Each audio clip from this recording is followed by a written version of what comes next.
Bonjour à tous. Je suis candidat à l'élection de la présidence de la République française d'avril 2017 au titre du Rassemblement pour la démondialisation.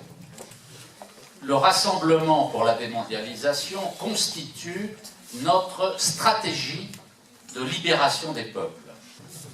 Notre modèle est celui du Conseil national de la résistance. Le Conseil national de la résistance était animé par deux forces politiques principales, les gaullistes et les communistes. Il y avait également dans le Conseil national de la résistance les deux syndicats qui existaient à l'époque, la CGT et la Confédération française des travailleurs chrétiens, et il y avait également les mouvements de résistance. Aujourd'hui, la situation n'est plus la même, parce que les deux forces politiques principales, gaullistes et communistes, n'existent plus. Elles existent sous forme résiduelle. Les syndicats ne veulent pas travailler avec les partis politiques.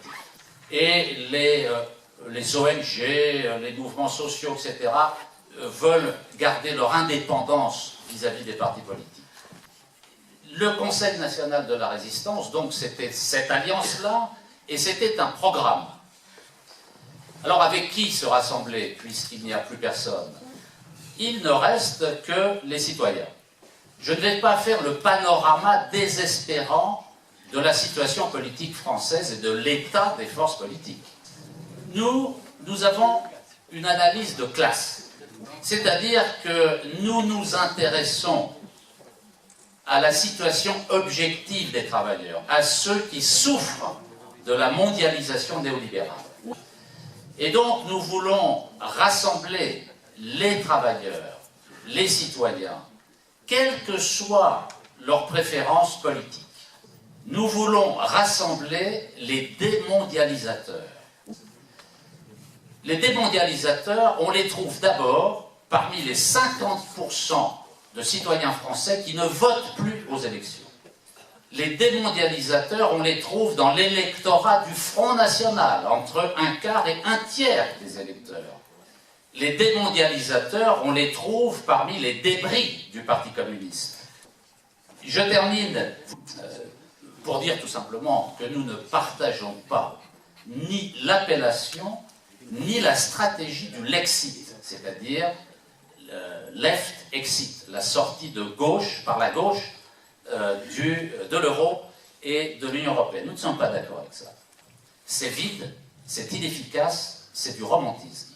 C'est vide parce qu'il n'y a rien de concret, de précis, pour expliquer ce qui va se passer une fois qu'on sera sorti de l'euro et de l'Union européenne.